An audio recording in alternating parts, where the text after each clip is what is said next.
नमस्कार। मेरिट मित्रा के इस नए सेशन में आप सभी का स्वागत है। आज से हम लोग जीएस में रीजनिंग की क्लास स्टार्ट कर रहे हैं और अभी हमने अपने पूरे शेड्यूल को 3 पार्ट्स में डिवाइड किया हुआ है। जो हमारा पहला पार्ट रहेगा वो रहेगा सुबह 10 बजे।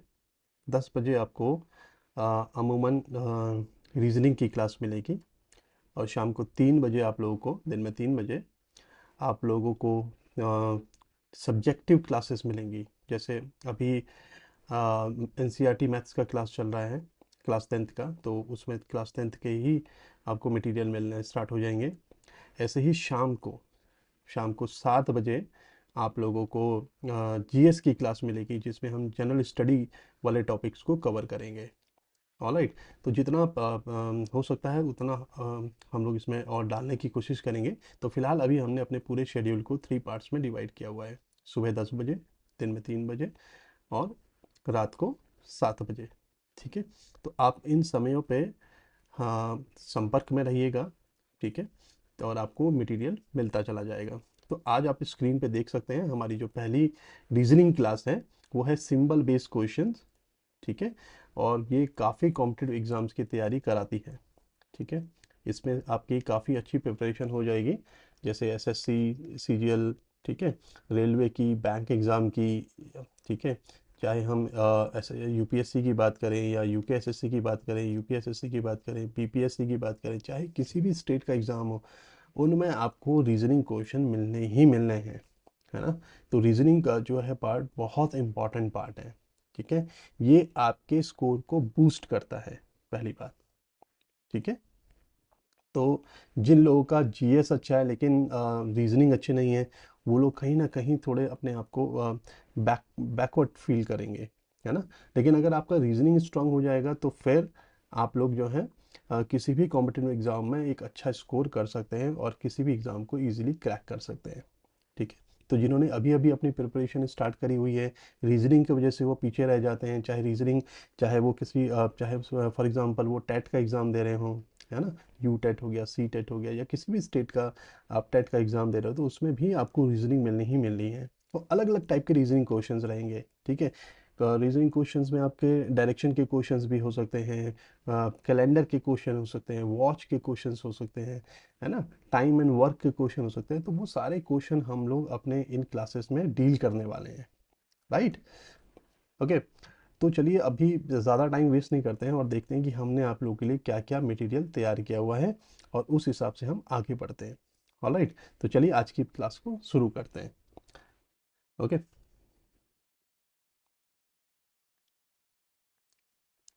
तो चलिए, आप अपनी स्क्रीन पे सबसे पहला एक क्वेश्चन देख रहे हैं। ठीक है। और ध्यान से इस क्वेश्चन को देखिए और इसका आंसर फाइंड आउट करने की कोशिश कीजिए। और अगर आपको आंसर मिल गया है तो आप कमेंट में उस आंसर को लिख भी दीजिए। ऑलराइट। देखिए क्वेश्चन को ध्यान से देखिए। वो कह रहा है कि ये सीरीज को देखिए। ये है 45 + 15 30, 17 + 7 10, 52 + 25 क्वेश्चन मार्क। ओके। यानी कि आपको इसका वैल्यू फाइंड आउट करना है। ओके।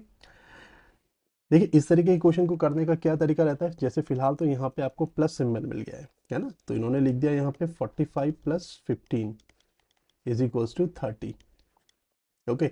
तो प्लस करके तो वैसे आना है ही नहीं, प्लस करके तो 30 आ ही नहीं सकता, है ना। लेकिन फॉर एग्जांपल क्योंकि आप यहाँ पे प्लस देख रहे हैं तो प्लस की जगह फॉर एग्जांपल यहाँ पे अगर हो जाए, मान लीजिए स्टार बनाओ, तो 45 * 15 = 30, तो ये आपको और ज़्यादा कंफ्यूज करेगा। ठीक है। फिर प्लस वाले पे तो उतना ज़्यादा कंफ्यूज नहीं करेगा कि आपको सीधे एक हिंट मिल जाएगा, प्लस करके नहीं आएगा, माइनस करके आएगा।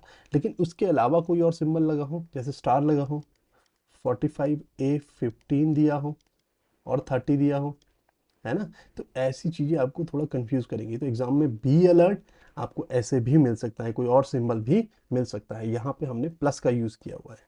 ओके। तो वो कह रहा है कि 45 + 15 30 होता है, नहीं होता है ना। ऐसे तो 30 नहीं आएगा, सब्ट्रैक्ट करके आएगा। ऐसे ही 17 और 7 को सब्ट्रैक्ट करके 30 आएगा। 52 और 25 को माइनस करके जो है रिजल्ट आना चाहिए। तो एक बार माइनस कर लीजिए और देखिए इन चारों में से कौन सा ऑप्शन आपके लिए सही बैठ रहा है। तो 52 और 25 को हम लोगों ने क्या कर लेना है, माइनस कर लेना है। ठीक है। तो ये आ गया आपका 4 - 2 2। 27। तो इन सब में करेक्ट ऑप्शन कौन सा है? तो करेक्ट ऑप्शन आ गया आपका 27। ठीक है, बहुत इजीली हमने कैलकुलेट कर लिया इसको, राइट। चलिए नेक्स्ट क्वेश्चन की तरफ बढ़ते हैं। देखिए अगेन एक क्वेश्चन आपके सामने आ गया है। क्या है? 4 - 4 = 12।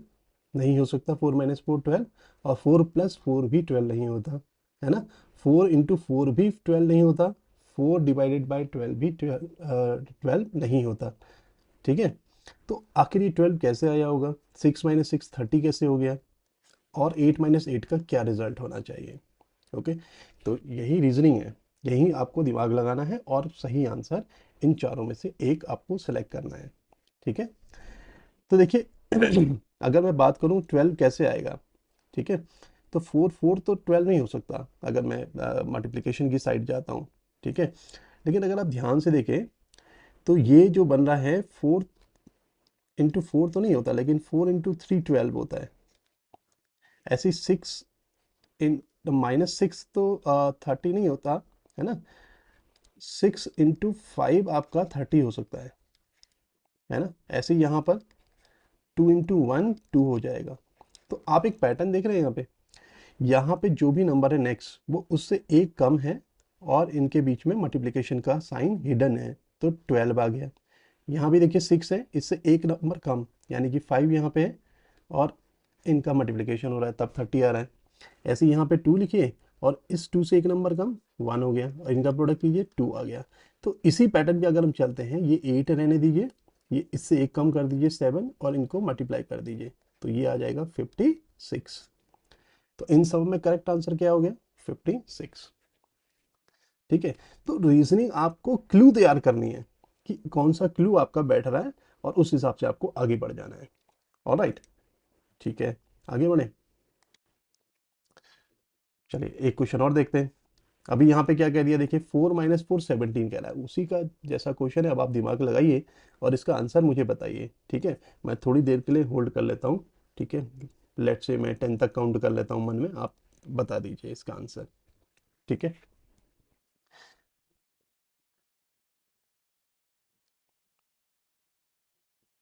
ऑलराइट, ठीक है। तो 4 - 4 17 नहीं होता, लेकिन 4 यहाँ पे भी वही पैटर्न लगाइए जो इससे पहले लगाए। 4 × 4 16 होता है, लेकिन रिजल्ट 17 है, तो ये आ गया, एक ऐड कर दीजिए इसमें 1।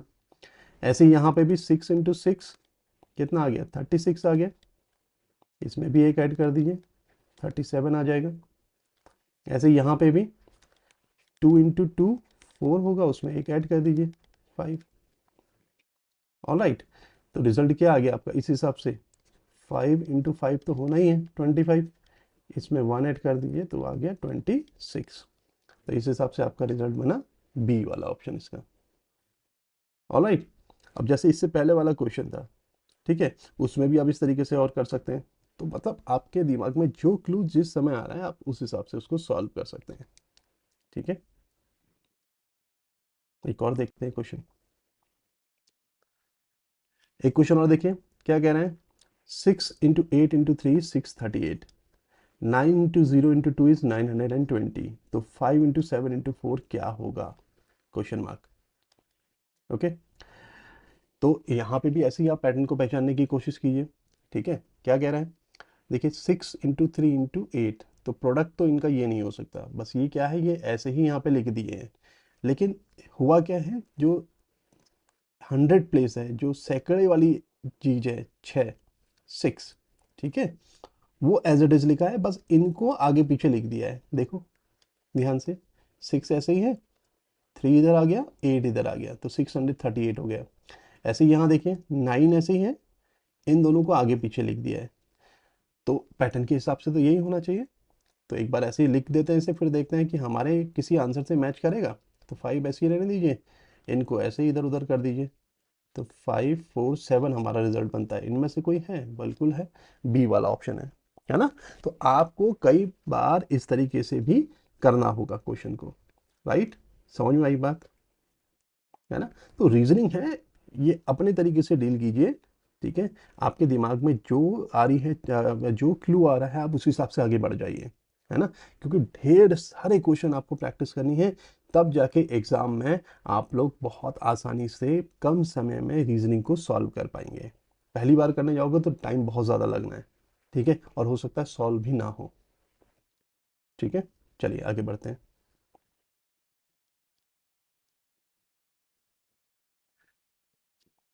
अब देखिए, मैंने कहा था ना सिंबल बेस्ड क्वेश्चन हम लोग करने वाले हैं, तो आगे सिंबल बेस्ड क्वेश्चन। ठीक है, क्या कह रहे हैं, इफ प्लस मीन्स डिवीजन। वो कह रहा है कि अगर प्लस का मतलब डिवाइड हो, डिवाइड का मतलब माइनस हो, माइनस का मतलब मल्टीप्लाई हो, और मल्टीप्लाई का मतलब प्लस हो, तो अब आप इसकी वैल्यू बताइए ये क्या होगा। ठीक है, तो बस जैसा जैसा हमें क्वेश्चन में कहा है ना, वैसा वैसा हमने कर देना है। नंबर में कोई चेंजेस नहीं आएगा, नंबर जैसा है वैसे ही रहेगा। तो 12 ऐसी, प्लस को क्या कर दो, कह रहा है डिवाइड, कर दिया भाई डिवाइड। 6 ऐसे ही, डिवाइड को क्या बना दीजिए, कह रहा है डिवाइड को बना दीजिए आप माइनस। ठीक है, माइनस कर दिया इसको, 3 की जगह 3, अगला साइन है माइनस का, तो माइनस को क्या कर दो, कह रहा है मल्टीप्लाई, 2 लिख दीजिए, और मल्टीप्लाई को क्या बना देना है, प्लस बना देना है। हमने लिख दिया इसको 8। ऑलराइट, तो अब इसके बाद आप याद रखिएगा ये फॉर्मूला, बॉड मास, ये छोटी क्लास में आप लोगों को बताया जाता है ना, तो इसीलिए मैंने कहा है कि 10th तक का मैथमेटिक्स आपका बहुत स्ट्रांग होना चाहिए रीजनिंग को समझने के लिए, है ना। तो अगर आपको 10th तक का मैथमेटिक्स स्ट्रांग करना है तो एनसीईआरटी पढ़िए, है ना, तो उसमें आपको काफ़ी सारी चीज़ें सीखने को मिल जाएंगी, है ना। कोई बात नहीं, आप देखिए सीखने की कोई एज नहीं है, करते रहिए, प्रैक्टिस करते रहिए। ऑलराइट, तो उसमें कोई घबराने शर्माने वाली बात नहीं है कि हम छोटी क्लास की चीज़ें पढ़ रहे हैं, पढ़िए, कोई दिक्कत नहीं, तभी तो हमारे एग्जाम क्लियर होंगे। अब ये है बॉड मास। ठीक है, तो बॉड मास में क्या करना है, ये ब्रैकेट हो गया, अगर ब्रैकेट दिख रहा है तो पहले ब्रैकेट को करिए, फिर है ओ फॉर ऑफ। ठीक है, ब्रैकेट के बाद कभी कभी ऑफ लिखा रहता है ना, का जिसे हम कहते हैं। ठीक है, तो उसको सॉल्व करना है, फिर डिवीजन को देखना है सबसे पहले, फिर मल्टीप्लिकेशन को देखना है, फिर एडिशन देखना है, और लास्ट में सब्ट्रैक्शन देखना है। ठीक, तो पहले हमारा ब्रैकेट और ओ का तो कोई मतलब है नहीं यहाँ पे, है ना, तो सबसे पहले हमने डिवाइड करना होगा। देखिए, सबसे पहले हमें क्या करना है, डिवाइड करना है, तो 12 और 6 को डिवाइड कर दीजिए, कितना आ गया, 2 आ गया। फिर -3 ऐसे ही रहने दीजिए, माइनस ऐसे ही रहने दीजिए बल्कि। ठीक है, और अब मल्टीप्लाई कीजिए, 3 और 2 का प्रोडक्ट कितना हो गया, 6 हो गया, प्लस 8 हो गया। ठीक है, तो अब क्या करना है, अब बहुत ध्यान से देखिए, पहले ये 2 है और ये 8 है, दोनों प्लस प्लस के, ये तो बीच वाला माइनस का है, तो 8 और 2 कितना हो गया, 10, 10 माइनस 6, 4। तो इनमें देखिए क्या कोई ऑप्शन 4 है, बिल्कुल है, तो ये 4 हमारा आंसर हो गया। ठीक है, कितने आसानी से और स्टेप बाय स्टेप हमने इस काम को किया। ठीक है, तो आई थिंक ये आपको समझ में आया होगा, बहुत आसान होती है ये प्रॉब्लम। ठीक है, आगे कुछ क्वेश्चन हमने इसी पैटर्न पे बना रखे हैं, आप लोग ज़रूर देखिए उसे एक बार। ठीक है, चलिए बढ़ते हैं आगे।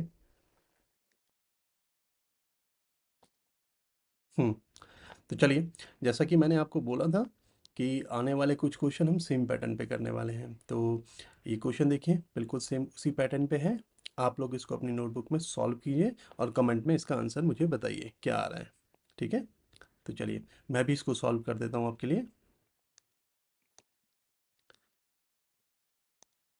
देखिए, क्या है, 26, प्लस को किससे रिप्लेस करना है, मल्टीप्लाई से, माइनस के प्लेस में क्या आना है, डिवीज़न आना है, मल्टीप्लाई के प्लेस में क्या आना है, माइनस आना है, 5 एज इट इज़, डिवाइड के प्लेस में क्या आना है, प्लस आना है। ओके, तो 26 एज इट इज़ इंटू 17, और 4 को डिवाइड कीजिए, तो मल्टीप्लाई का एक मतलब रेसिप्रोकल ये भी होता है। ठीक है, -5 + 2, तो 26 इंटू, इसको डिवाइड कर दीजिए, कितना आ गया, 18, 18 आ गया, -5 + 2। ओके, अब 26 और 18 का प्रोडक्ट कर लिए, कितना आ गया, चलिए 468 -5 +2, 468 और 2 को ऐड कर दीजिए। सब मैं बॉड मास के अकॉर्डिंग चल रहा हूँ, देखिए। तो ये आ जाएगा 470, इसमें से 5 माइनस कर दीजिए, तो कितना रिजल्ट आया 465। तो देखिए आप लोगों का आंसर क्या आ रहा है मुझे बताइए, गलत आया है तो एक बार दोबारा प्रैक्टिस कीजिए, ठीक है। तो ऑप्शन डी इसका करेक्ट आंसर है, ठीक है। तो 465 हमने इसको कैलकुलेट कर लिया, ठीक है। बहुत सिंपल सी प्रॉब्लम थी, एग्जाम में आएगी तो आप लोग भी ऐसे ही कीजिएगा, बॉड मास का ध्यान रखिएगा और इससे रिलेटेड काफ़ी क्वेश्चन और सॉल्व कीजिए, ठीक है। तो आपकी प्रैक्टिस और अच्छी हो जाएगी। ऑलराइट, चलिए आगे बढ़ते हैं। अब एक और क्वेश्चन है, सेम पैटर्न पे है, ठीक है। तो जल्दी से इसे भी सॉल्व करते हैं। नोटबुक निकालिए, पेन निकालिए और फटाफट सॉल्व कीजिए, मुझे इसका आंसर बताइए क्या आ रहा है। ये है 50, माइनस को किससे रिप्लेस करो कह रहा है, मल्टीप्लाई से। 10, मल्टीप्लाई को किससे करिए, प्लस से करिए। प्लस को किससे रिप्लेस करना है, माइनस से करना है, बस, ठीक है। 8 के प्लेस में 8 ही आ गया। डिवीजन को किससे करना है, डिवीजन को डिवीजन से ही करना है, जल्दबाजी मत कीजिएगा, डिवीजन डिवीजन ही है, वहाँ कोई चेंज नहीं है, ऐसा भी हो सकता है, ठीक है। तो पहले हमें डिवीजन ही करना पड़ेगा, ठीक है। बहुत जल्दबाजी मत कीजिएगा क्वेश्चंस को करने में, बॉड मास को फॉलो जरूर कीजिए, अदरवाइज आंसर काफ़ी मिलते जुलते होते हैं, रॉन्ग हो जाएंगे। तो इसको डिवाइड कर लेते हैं, 2 आ जाएगा, ठीक है। अब प्रोडक्ट करते हैं, पहले मल्टीप्लाई, ये आ गया आपका 500 +2 -2, तो ये हो जाएगा 502 -2। तो बेसिकली मेरा आंसर निकल के आया 500, 500 मेरा आंसर आ गया है। आप लोगों का आंसर क्या आया है, अगर 500 ही आया है, 500 ही आया है, तो बहुत अच्छी बात है बेटा, ठीक है। तो ये हमने यहाँ पे सॉल्व कर लिया। ऑलराइट, आई थिंक समझ में आ गया होगा, ठीक है। कुछ क्वेश्चन सॉल्व करते हैं, आगे बढ़ते हैं। अब देखिए पैटर्न वही है, लेकिन यहाँ पे क्या है, सिंबल, ठीक है। जो आपके अल्फ़ाबेट है वो किसी सिंबल को रिप्रेजेंट करते हैं, ऐसे भी आते हैं क्वेश्चंस, ठीक है। पैटर्न वही है, कोई चेंज नहीं है। रूल बॉड मास, रूल बॉड मास, ठीक है। अभी जो हमारे हिंदी मीडियम के विद्यार्थी हैं उन वो इसको इस तरीके से जानते हैं, ठीक है। भा, गु, जो, घा, ऐसे करके, ठीक है। पहले भाग कीजिए, फिर गुणा कीजिए, फिर जोड़ कीजिए, लास्ट में घटाइए, ठीक है। और इससे पहले कोष्टक के, पहले कोष्टक होगा, ठीक है, और उसके बाद होगा का, ठीक है। ये हमारे हिंदी मीडियम के विद्यार्थियों के लिए, ठीक है। और वैसे बॉड मास आप याद रखिए कि बॉड मास क्या होता है, ब्रैकेट यानी कि कोष्टक, ऑफ यानी कि का, डिवीजन भाग, मल्टीप्लिकेशन गुणा, एडिशन जोड़ और सब्ट्रैक्शन घटाना, ठीक है। तो चलिए पहले इस पुटअप करते हैं। तो 46 एज इट इज, ए के प्लेस में क्या रखेंगे, डिवीजन, 2 ऐसे ही। बी को किससे रिप्लेस करना है भाई, माइनस से करना है, ठीक है। इसके बाद क्या है, 3 लिखा है। सी को किससे रिप्लेस करना है, मल्टीप्लाई से, और 4। देखिए क्वेश्चन बन गया, सॉल्व करते हैं। पहले भाग कीजिए यानी कि डिवीजन कीजिए, तो 46 और 2 को डिवाइड कीजिए, कितना आया, 23 आ गया, 23 आ गया, -3 × 4। देखिए ये आपको लालच देगा, आप क्या करेंगे, अगर आपको जानकारी नहीं होगी तो आप पहले माइनस कर देंगे, तो आंसर फिर गलत कर देंगे। जैसे मैं मान लीजिए गलत करता हूँ एक बार, तो 23 में से 3 में अगर माइनस करता हूँ 20 आ जाएगा, है ना। फिर 20 का प्रोडक्ट 4 के साथ करूँगा 80 आ जाएगा। अब 80 आपको कहीं मिलेगा ही नहीं यहाँ पे, है ना। हो सकता है अगर 80 लिखा होगा तो आप 80 पे टिक कर देंगे। तो करेक्ट आंसर क्या है, पहले आप क्या करिए, पहले आप इनका प्रोडक्ट कीजिए, ये आ गया 12। अब माइनस कीजिए, 3 - 2 इज़ 1, 2 - 1 इज़ 1, तो 11 इसका करेक्ट आंसर है, जो है ऑप्शन नंबर डी, ठीक है। तो बहुत अलर्ट होके काम कीजिए, ठीक है, तो गलती नहीं होगी। ओके, आई थिंक समझ में आ गया, बहुत आसान सा क्वेश्चन था। चलिए नेक्स्ट क्वेश्चन है, place the correct sign in the following, ठीक है। इसमें इन चारों में से एक इसका करेक्ट साइन है, उसको देखते हैं कि क्या होगा, ठीक है। तो इसमें जैसे मान लीजिए मैं फर्स्ट ऑप्शन को चूज़ करता हूँ, तो देखिए लास्ट में आपका यहाँ पे लिखा हुआ है डिवीज़न का साइन, ठीक है। लास्ट वाला क्या है, डिवीज़न का साइन है इसमें। ठीक है। तो अगर मैं यहाँ डिवाइड लगाता हूँ तो ये हो जाएगा 1/2। ऐसे ही इस वाले ऑप्शन में भी अगर मैं यहाँ पे डिवाइड का साइन लगाता हूँ, ठीक है, तो ये भी हो जाएगा 3/6 1/2। तो आपको थोड़ा सा अपना कॉमन सेंस यूज़ करना है क्वेश्चंस को करते समय, जिससे आपका टाइम कम लगे। तो ये दो ऑप्शन तो शायद ना हो, ठीक है। तो मैं या तो बी में जाऊंगा या डी में जाऊंगा, ठीक है। पहले अगर इनमें मेरा आंसर आ गया तो ठीक है, नहीं तो फिर मुझे बाकी सारे ऑप्शन ट्राई करने हैं, क्योंकि चारों में से एक आंसर तो है ही है, ठीक है। आपको इसको आंसर से ही सॉल्व करना है, ठीक है। तो मैं जैसे ऑप्शन डी पे चलता हूँ पहले, तो ये हो गया 16 -2, फिर माइनस का साइन है 24, फिर डिवाइड का साइन है 3, और फिर इक्वालिटी का साइन है और फिर है 6, ठीक है। अभी पता लग जाएगा। तो 16 -2 ऐसे ही रहने दीजिए, माइनस ऐसे ही रहने दीजिए, 24 और 3 को पहले डिवाइड करेंगे, बॉड मास यहाँ पे भी लगाना है, कितना हो जाएगा, ये 8 हो जाएगा। इक्वल्स टू क्या है, रिजल्ट हमारा 6 आना चाहिए, है ना। तो अब ये देखिए 16 -2 कर दीजिए पहले, कितना आ गया 14, उसमें से भी 8 माइनस कर दीजिए, कितना आ गया 6। तो 6 इक्वल्स टू 6 आ गया, यानी कि हमारा गेस ठीक था, ऑप्शन डी ही इसका करेक्ट आंसर है, ठीक है। अगर ये नहीं होता तो फिर मैं बी की तरफ देखता, वो भी नहीं होता तो फिर ए या सी में देखते हैं, है ना।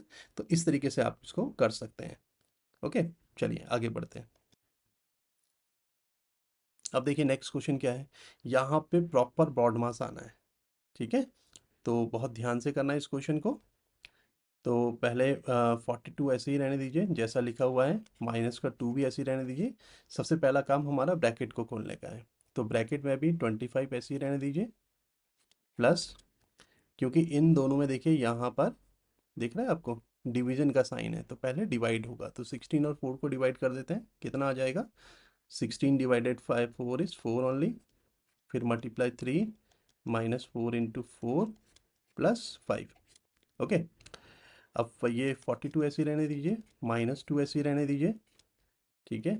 अब सबसे पहले हमें मल्टीप्लाई करना होगा यहाँ पे, ठीक है। तो मल्टीप्लाई वाला एक तो आपका यहाँ पर है 4 3 जा 12, फिर माइनस एक मल्टीप्लाई यहाँ पे भी है 4 4 जा 16 प्लस 5, ठीक है। तो 42 -2, अब पहले इनको ऐड कर दीजिए 7, 37 -16 प्लस 5, तो 42 -2 ब्रैकेट 1 21 प्लस 5, ठीक है। सो 42, और ये भी हो जाएगा हमारा 42, ये हो गया प्लस 5। अब देखिए दोनों 42 42 में से 42 कैंसिल कर दीजिए, तो क्या रिजल्ट आ गया हमारा 5 आ गया। तो इन सब में करेक्ट आंसर क्या है, 5 है, ठीक है। तो इस तरीके से ये सॉल्व हो गया। जो मैथ्स के स्टूडेंट है वो तो इसको आराम से कर लेंगे, जो नॉन मैथ्स स्टूडेंट है उनको हो सकता है थोड़ी दिक्कत हो। तो इसीलिए कह रहा हूँ कि 10th तक का मैथमेटिक्स, चाहे आप मैथ्स स्टूडेंट हो या नॉन मैथ्स स्टूडेंट हो, है ना, आपको स्ट्रॉन्ग करना ही होगा, तभी आपका रीजनिंग वाला पार्ट ईजिली सॉल्व होगा। तो मैंने आपके लिए यहाँ पे ये बना दिया, ठीक है। आगे बढ़ते हैं, चलिए। ये हमारा अभी लास्ट क्वेश्चन है आज का, ठीक है। तो आज हमने सिंबल वाले क्वेश्चंस कर लिए हैं काफ़ी सारे। तो अब आप इस टाइप के क्वेश्चंस जो आपके पास रेफरेंस बुक्स हैं, उन रेफरेंस बुक से प्रैक्टिस कीजिए, है ना। और फिर आप हमें और भी क्वेश्चंस भेज सकते हैं कि सर ये क्वेश्चन रीजनिंग का है, ये कैसे सॉल्व होगा, ठीक है ना। और फिर हम लोग फिर दूसरी क्लास में किसी नए टॉपिक के साथ आपके सामने मौजूद होंगे, ठीक है। एक क्वेश्चन और है, इसे सॉल्व करते हैं पहले। अगर क्या कह रहा है, ये हमने अभी भी सॉल्व किया है, p का मतलब प्लस है, ठीक है। तो 20 ऐसे ही रहने दीजिए, फटाफट सॉल्व कर लेते हैं, ज़्यादा टाइम नहीं लेना। r का मतलब है मल्टीप्लाई 5, अब आप थोड़ा सा इसके साथ फैमिलियर होते जा रहे होगे। p का मतलब है प्लस, q का मतलब है, कहाँ गया q, माइनस है। s का मतलब है, s का मतलब है डिवीज़न, ठीक है। 20 × 5 ऐसे ही रहने दीजिए, प्लस 10 ऐसे ही रहने दीजिए, ठीक है। माइनस इनको डिवाइड कर दीजिए, 2 आ गया, इनका प्रोडक्ट कितना आ गया 100 आ गया, प्लस 10 आ गया, -2 आ गया, ठीक है। तो ये हो जाएगा आपका 110 -2, यानी कि 108, 108, ठीक है। तो ये ऑप्शन नंबर डी इसका करेक्ट आंसर आया। आई होप आप लोगों को यहाँ तक समझ में आ गया होगा। देखिए आज हमने देखिए कितनी सारी प्रॉब्लम करी स्टार्टिंग से, है ना। तो हमारा जो टॉपिक था आज का वो था सिंबल बेस्ड क्वेश्चंस का, ठीक है। ऐसे बहुत सारे टॉपिक्स हैं रीजनिंग में, ठीक है। वो सारे टॉपिक हम लोग करेंगे वन बाय वन, धीरे धीरे करेंगे, ठीक है ना, ताकि हमारे पास एक क्वेश्चन बैंक बन जाए बहुत बड़ा, ठीक है। और कंपटीशन में आने वाले हर एक क्वेश्चन को हम लोग इजीली सॉल्व कर पाएँ। ओके, तो आप लोग प्रैक्टिस करते रहिए बच्चों, ठीक है ना। जितने भी लोग इस समय कॉम्पिटिटिव एग्ज़ाम्स की तैयारी कर रहे हैं, ठीक है, आप चाहे एनडीए की तैयारी कर रहे हो, चाहे सीडीएस की तैयारी कर रहे हो, या आप यूपीएससी की तैयारी कर रहे हो, या आप यूकेएसएससी की कर रहे हो, बीपीएससी की तैयारी कर रहे हो, यूपीएसएससी की तैयारी कर रहे हो, चाहे किसी भी स्टेट की आप तैयारी कर रहे हो, रीजनिंग तो आनी ही आनी है ना। तो रीजनिंग की प्रैक्टिस कीजिए, जम के प्रैक्टिस कीजिए। ऑलराइट, तो अभी आज की क्लास को हम लोग यहीं पे वाइंड अप करेंगे, ठीक है। कल फिर आपसे मिलेंगे एक नए टॉपिक के साथ, ठीक है, 10 बजे। तो तब तक के लिए आप लोग अपना ध्यान रखिए और खूब पढ़िए, जम के पढ़िए। ओके, चलिए फिर मिलते हैं नेक्स्ट वीडियो में, और हमारे चैनल को सब्सक्राइब ज़रूर कीजिएगा। Thank you very much.